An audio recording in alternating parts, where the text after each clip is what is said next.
Hola, muy buenas. En este vídeo voy a hablar de los capítulos 2 y 4 de la obra de Descartes, El discurso del método.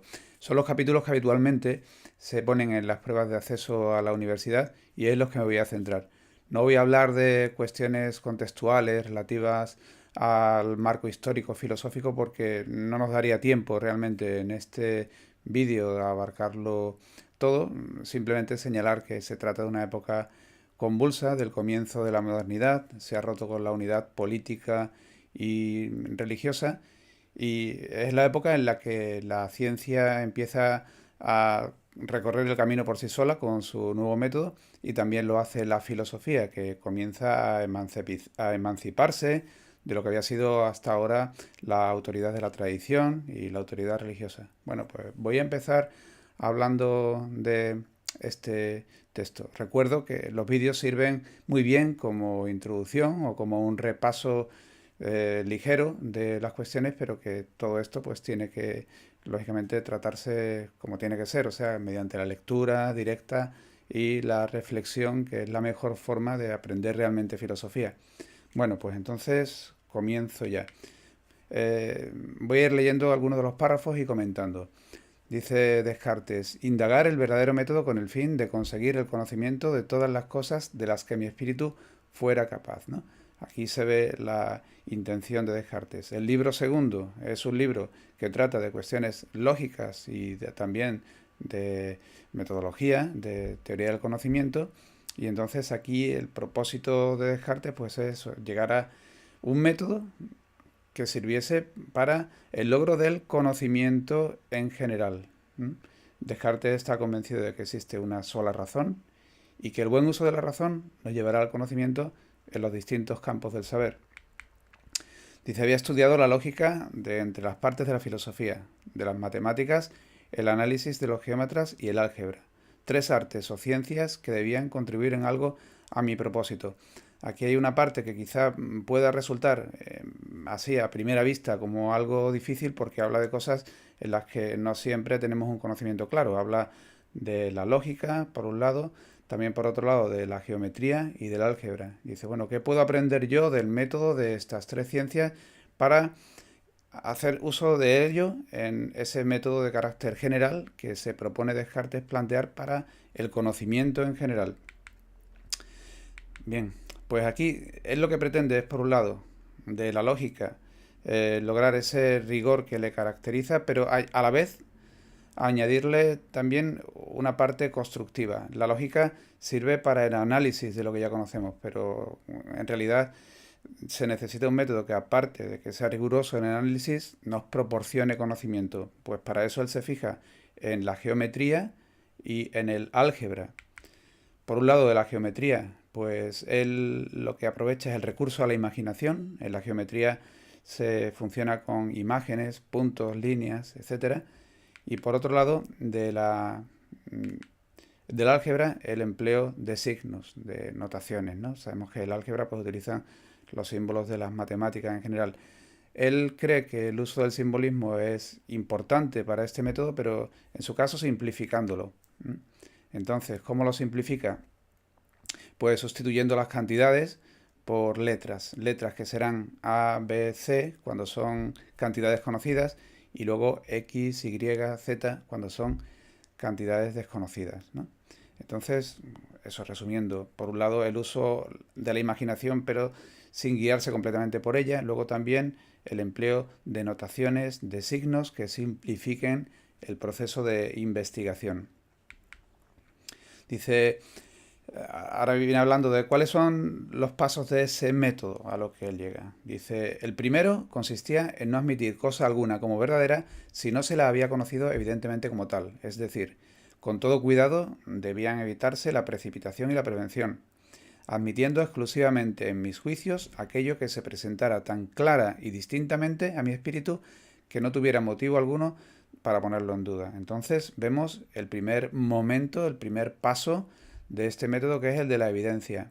Admitir tan solo en mis juicios aquello que se me presente a mi mente con total evidencia, o sea, de una forma absolutamente clara y distinta, ¿no? Todo lo que es contrario entonces de la confusión. El segundo momento del método, la segunda regla, dice, exigía que dividiese cada una de las dificultades a examinar en tantas parcelas como fuera posible y necesario para resolver más fácilmente. Estamos en el momento del análisis, lo que se presenta de una forma compleja, resolverlo en sus elementos esenciales, analizarlo, descomponerlo y llegar a esos principios, a esas naturalezas sencillas, simples, sobre las que ya sí cabe un juicio racional. El tercer momento del método, la tercera regla, conducir por orden mis reflexiones, comenzando por los objetos más simples y más fácilmente conocibles, para ascender poco a poco, gradualmente, hasta el conocimiento de los más complejos, suponiendo inclusive un orden entre aquellos que no se preceden naturalmente los unos a los otros. Entonces, este es el momento de la síntesis. En el análisis nos hayamos conducido hacia lo más simple y ahora el conocimiento se amplía en un proceso deductivo que va de lo simple a lo complejo. Partimos de lo simple y vamos derivando progresivamente, ampliando nuestro conocimiento, estableciendo relaciones entre los elementos simples hasta llegar a conocimientos complejos. Como por ejemplo en las matemáticas se procede partiendo de axiomas elementales y derivando conclusiones hasta fabricar teoremas que son complejos, que ya no son inmediatos, sino que son construcciones sintéticas amplias. El último paso es el de la revisión, enumeración. Dice, según el último de estos preceptos, debería realizar recuentos tan completos y revisiones tan amplias que pudiese estar seguro de no omitir nada. Como digo, este sería un momento de enumeración que sirve para asegurarse de que todo el proceso constructivo de síntesis se ha hecho de una forma adecuada, que se han seguido los pasos correctamente, que no se ha derivado nada de una manera inadecuada o incorrecta.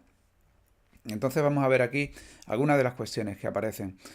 Por un lado, ese concepto que él tiene de la razón como una luz natural para el conocimiento de verdades eternas. O sea, la razón para Descartes tendría contenidos propios. Habría dentro de ellas una serie de conceptos que conocemos de una forma enteramente racional y sin recurso de la experiencia y que son esas, digamos, unas ideas innatas que nos van a servir para la construcción del conocimiento a partir de ellas. Entonces, la razón es una especie de luz natural, una iluminación, que ya nos indica algunas nociones que serán claves para el desarrollo del conocimiento. Luego, aquí, aunque así no se diga directamente en el texto, pero aparece también la expresión de dos modos de conocimiento. Son los dos modos de conocimiento que Descartes interpreta. Por un lado, el de la intuición y por otro, el de la deducción. La intuición sería la captación inmediata y evidente de nociones racionales simples.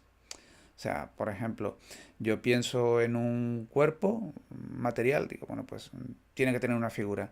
O sea, eso sería algo intuitivo, una captación inmediata de nuestra mente sobre nociones que son racionales, que no son nociones que vienen de la experiencia, sino racionales como existencia, pensamiento, figura, tamaño, movimiento, etcétera, y sobre los cuales la mente intuye, capta, conoce de una forma inmediata algo con absoluta evidencia, ¿no?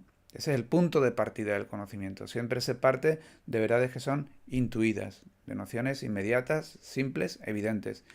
Y luego, a partir de ahí, la deducción. O sea, que sería una sucesión de intuiciones conectadas. Desde ese conocimiento evidente hacia el conocimiento de lo complejo, que ya no resulta evidente, pero que sabemos que es cierto porque deriva de una forma necesaria de aquellos principios inmediatos que conoce la razón a través de la evidencia. Entonces, tenemos 4 reglas y 2 modos de conocimiento, la intuición y la deducción. Bien, entonces estas reglas, recordemos el análisis, que era hasta las naturalezas simples, y luego la síntesis, un desarrollo complejo desde lo simple. Entonces, las naturalezas simples, pues serían esos conceptos últimos conocidos intuitivamente, sobre los que tenemos nociones evidentes, naturalezas simples. Ejemplos de ello, por ejemplo, en el mundo corpóreo, figura, extensión, movimiento. En el ámbito del pensamiento, pues pensamiento, voluntad, duda. Y bueno, y esas naturalezas simples ya en general, a todo lo existente de una forma general, como digo, existencia, unidad, duración, etcétera. Es sobre esas naturalezas simples sobre las que cabe intuiciones inmediatas y evidentes, no sobre nociones complejas ni tampoco sobre nociones que proceden de la experiencia, solo sobre esas nociones que son simples y que son el resultado también del propio entendimiento, o sea que son conceptos emanados a la luz de la propia razón. Bien, seguimos entonces con la lectura. Dice, todas las cosas que pueden ser objeto del conocimiento de los hombres se entrelazan de igual forma. No puede haber verdades tan alejadas de nuestro conocimiento que no podamos finalmente conocer, ni tan ocultas que no podamos llegar a descubrir. Aquí se observa la confianza que tiene Descartes en la razón humana para el logro del conocimiento. Es la razón por sí sola, a través de esos conceptos que son propios del entendimiento, que son innatos, la que puede llegar a un conocimiento pleno.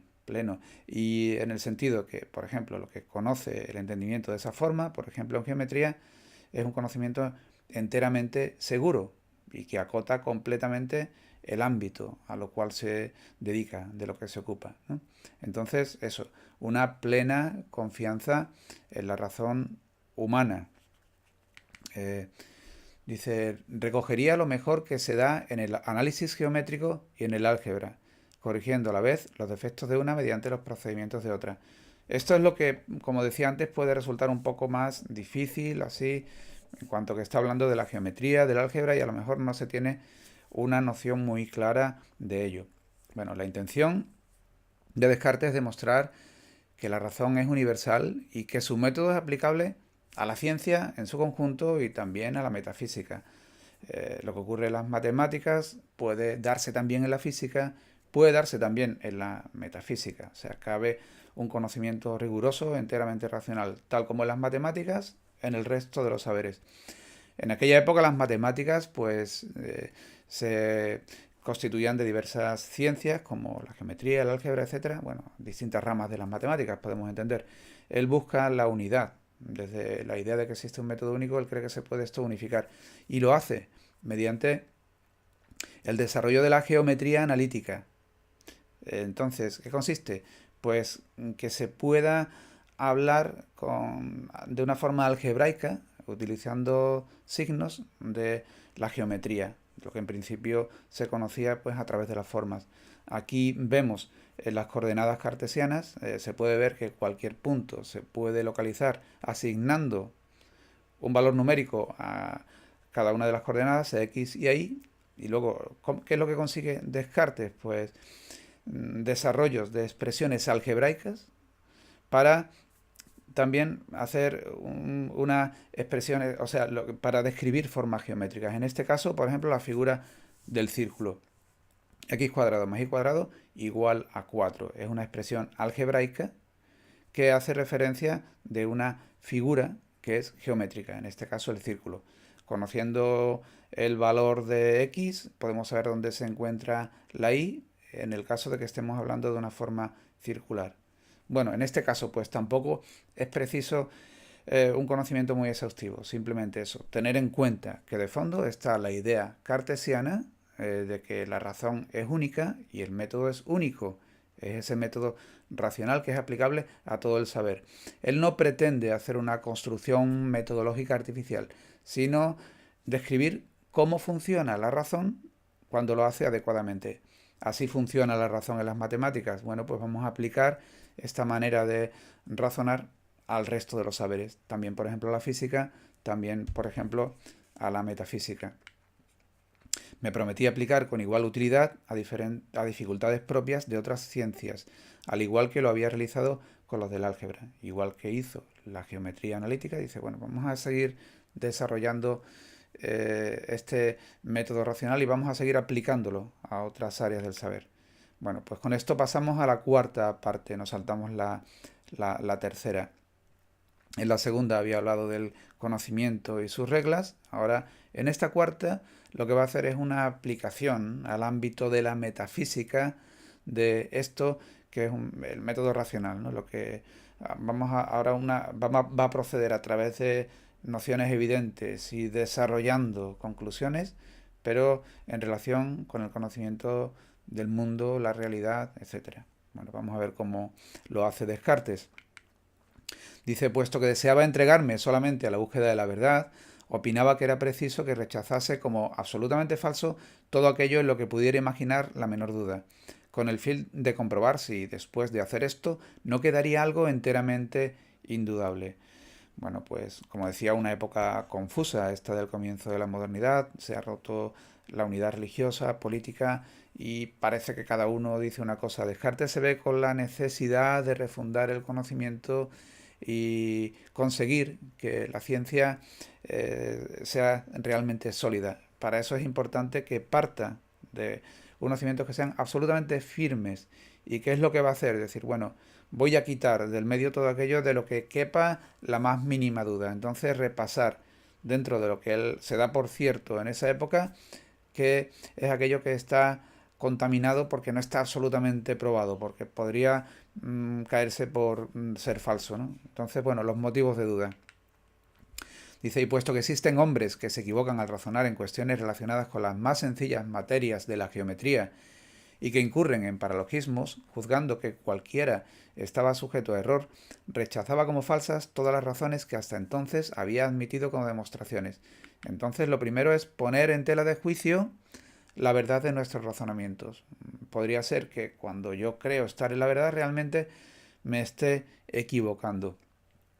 Aquí no aparece, pero Descartes en otras obras, como en las Meditaciones, habla de la hipótesis de un genio maligno. Y si mi mente hubiera estado construida por algún ser maligno en realidad, que hiciera que yo creyera estar en la verdad cuando me encuentro en el error, puedo estar seguro de que mis razonamientos son verdaderos. Entonces, el primer motivo de duda.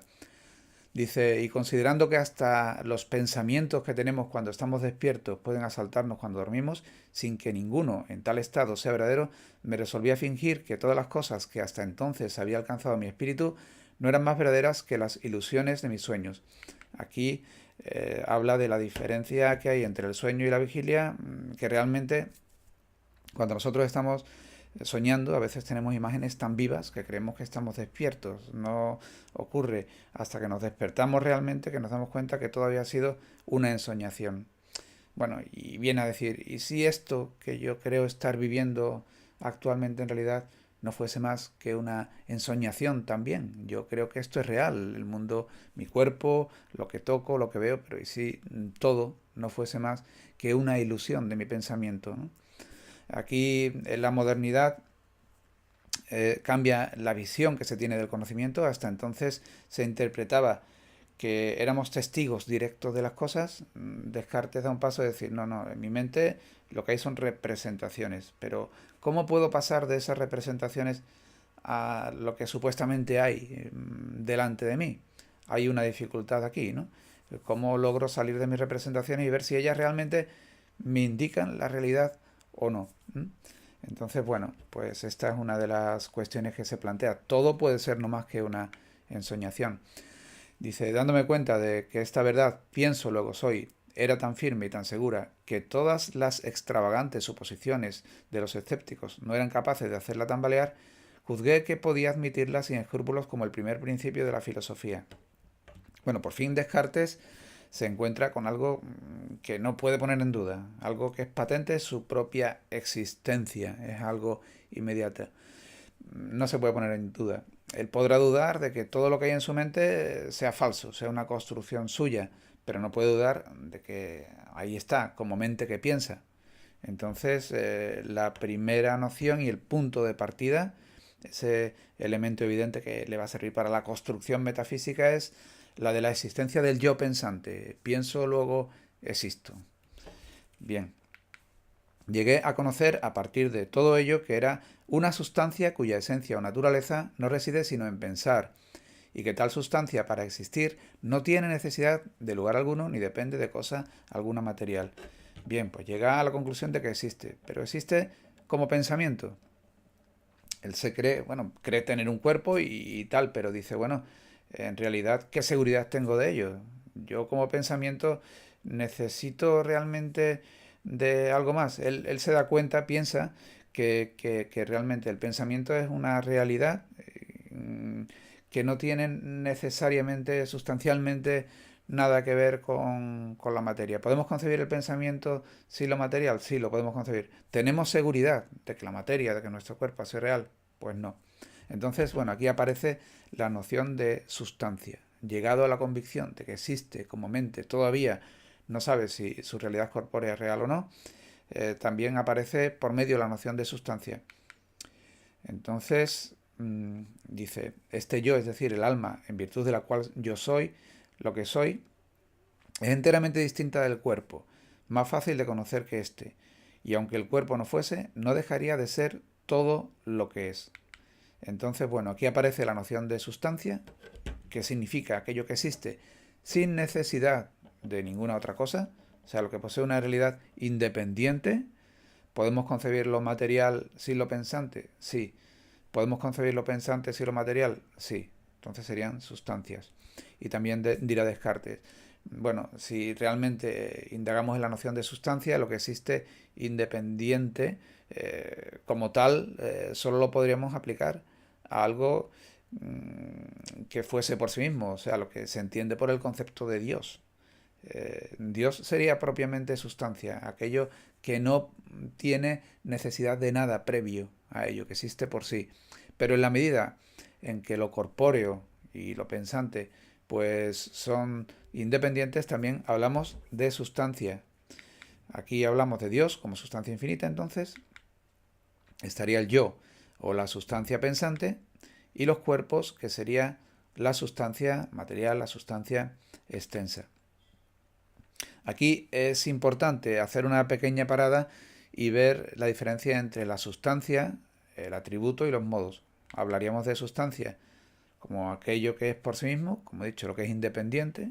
Atributo es el rasgo esencial, lo que define a una sustancia, y los modos serían los distintos tipos posibles de los que se concreta la sustancia, ¿no? Habría dos sustancias en el ámbito de lo real para Descartes, por un lado lo pensante, por otro lado lo material, aparte de Dios, como decía, que era la verdadera sustancia, la sustancia por sí misma. Los atributos de lo pensante y lo material serían, por un lado, el pensamiento, que es el rasgo esencial de la sustancia pensante, por otro lado, la extensión, que es el rasgo esencial de la materia. La materia en sí misma es extensión. Todo lo que nosotros vemos en la materia como sensaciones táctiles, colores, etcétera, bueno, todo eso serían cualidades subjetivas. En sí misma la materia, piensa Descartes, sería extensión. Y los tipos concretos en los que se puede dar el pensamiento de la extensión, por ejemplo, el pensamiento se puede dar como voluntad, el deseo de algo, como memoria, el recuerdo. La materia se da en formas como en la figura, por ejemplo. También otro modo concreto sería el tamaño, etcétera. Seguimos, dice, habiéndome percatado de que nada hay en pienso, luego soy, que me asegurase que digo la verdad, a no ser que yo veo muy claramente que para pensar es necesario ser, juzgaba que podía admitir como regla general que las cosas que concebimos muy claras y distintamente son todas verdaderas. Bueno, ¿qué está diciendo Descartes? Al decir que capto con absoluta evidencia que existo en el mismo acto de pensar, estoy teniendo una noción evidente. Y no solo eso, estoy viendo también que todo aquello que se me presente a la mente con tal evidencia, no puedo sino admitirlo como cierto. En este caso, ya desde la metafísica, lo que está haciendo Descartes es fundamentar aquello que él había establecido en el capítulo 2 como la primera de las reglas de su método, la regla de la evidencia, la claridad y la distinción. Dice, reflexionando sobre que yo dudaba y que en consecuencia mi ser no era omniperfecto, comencé a indagar de dónde había aprendido a pensar que alguna cosa más perfecta, en alguna cosa más perfecta de lo que yo era. Conocí con evidencia que debía ser en virtud de alguna naturaleza que realmente fuese más perfecta.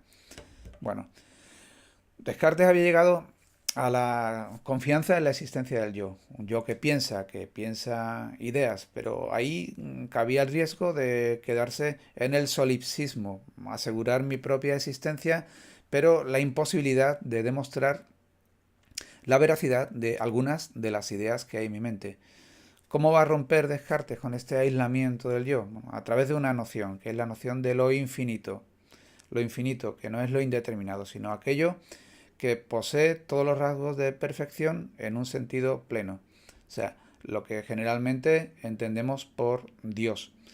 Se encuentra con esa noción en su mente y bueno, y comprende que solamente su existencia puede ser explicada a partir de la existencia de un ser enteramente perfecto que no deba su existencia a nadie. Yo me veo imperfecto, piensa Descartes, entre otras cosas, porque dudo. Pero ¿puede lo imperfecto ser razón de sí mismo? No, necesariamente se debe a lo perfecto, a aquello que tiene su realidad por sí, ¿no? Entonces, bueno, vemos cómo a través de la noción de infinitud o de perfección, que es una noción innata, o sea, construida por la propia mente, que de forma espontánea surge en nuestra mente, llega a la conclusión de que lo perfecto ha de existir y que mi propia existencia no es el resultado sino de esa dependencia del ser perfecto, el ser máximo infinito que comprende todas las perfecciones posibles. En relación con los pensamientos que poseía de seres que existen fuera de mí, tales como el cielo, la tierra y otros mil, no constatando nada en tales pensamientos que me pareciera hacerlos superiores a mí, podía estimar que si eran verdaderos fuera dependientes de mi naturaleza, si no lo eran que procedían de la nada, que los tenía porque había defecto en mí. O sea, todo lo que hay en mi mente puede ser el resultado de mi propio pensamiento, una ilusión mental. Lo puedo haber construido yo, porque me encuentro en el mismo rango. Hay elementos de cierta perfección e imperfección como yo. Eh, con todo menos con lo infinito. No puede ser una construcción mía, porque un ser imperfecto como yo no puede ser el origen de una noción en mi mente que es de perfección y que desde luego me supera a mí, ¿no? Entonces, dice, no podía opinar lo mismo acerca de la idea de un ser más perfecto que el mío. Únicamente restaba la alternativa de que hubiese sido inducida en mí por una naturaleza que realmente fuese más perfecta de la que era la mía y que tuviese en sí todas las perfecciones de las cuales yo podía tener alguna idea, es decir, que fuese Dios. O sea, Dios es quien ilumina mi mente, necesariamente un ser perfecto y el que ha puesto en mí esas nociones que me permiten el conocimiento, entre ellas la noción de perfección.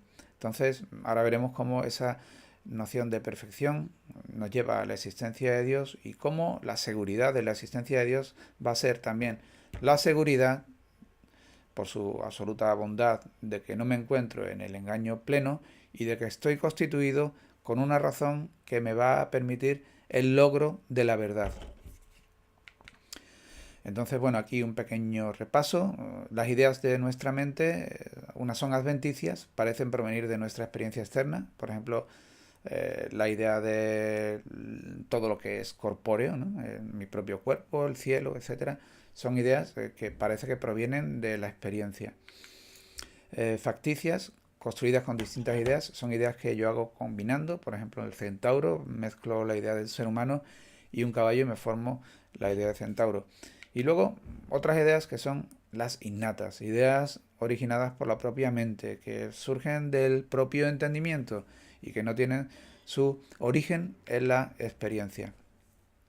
Dice, pensaba que si existían cuerpos en el mundo o bien algunas inteligencias u otras naturalezas que no fueran totalmente perfectas, su ser debía depender de su poder de forma tal que tales naturalezas no podrían subsistir sin él ni un solo momento. O sea, la relación de dependencia de todo lo que es imperfecto, de ese ser absolutamente perfecto y plenamente independiente y razón de todo cuanto existe y que solo tiene la perfección de forma limitada. Todo, absolutamente todo, para Descartes depende, por lo tanto, de Dios. Dice, examinando la idea que tenía de un ser perfecto, encontraba que la existencia estaba comprendida en la misma, de igual forma que la del triángulo está comprendida la de que sus tres ángulos sean iguales a dos rectos. Y en consecuencia es por lo menos tan cierto que Dios, el ser perfecto, es o existe como lo puede ser cualquier demostración de la geometría. En todos los seres la existencia es algo añadido. Sin embargo, en lo perfecto, en lo que tiene una plenitud absoluta, en todos los sentidos, la existencia tiene que estar comprendido como un rasgo esencial. Dejaría de ser perfecto, lo máximo pensable, lo infinito, si no comprendiese dentro de ello también la perfección, la existencia como uno de sus rasgos. Las cosas existen, pero a diferencia de Dios, en el caso de Dios, su existencia es algo necesario, comprendido en su propia definición. No podemos conocer, no podemos comprender lo infinito o la noción de Dios si no es como existente. Ya no sería Dios, ya no sería algo infinito. Bien. Incluso lo que anteriormente consideraba una regla, saber que lo que concebido claro y distintamente es verdadero, no es válido más que si Dios existe. Es un ser perfecto y todo lo que hay en nosotros procede de él.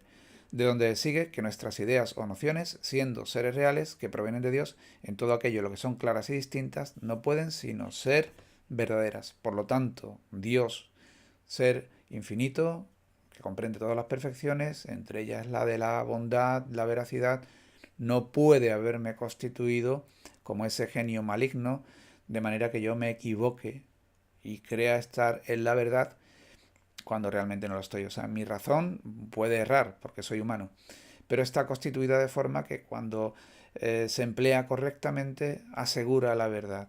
La equivocación puede ser el resultado de mis propias limitaciones, no de las limitaciones de la razón constituida por Dios para el logro de la verdad. Y concluimos, dice, bueno, estemos en estado de vigilia o bien durmamos, jamás deberemos dejarnos persuadir sino por la evidencia de nuestra razón. Y es preciso señalar que yo afirmo de nuestra razón y no de nuestra imaginación o de nuestros sentidos. O sea, plena confianza en la razón para el conocimiento de la realidad, pero no, desde luego, a través de la vía de los sentidos. Dios nos ha construido con una capacidad racional para el conocimiento y también nos ha dotado de sentido. Podemos tener pues una noción inmediata de que existe el mundo, de que es real, etcétera, y en esto nos vale simplemente pues una confianza inmediata, ¿no?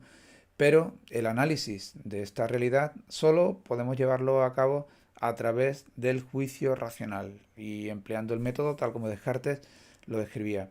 Podemos conocer las matemáticas, también podemos desarrollar una física enteramente racional que nos lleve hacia los principios generales de la naturaleza. Podemos emplear la razón en una construcción metafísica en torno a la realidad y la existencia de Dios, su dependencia, la dependencia de lo real de Dios, etcétera.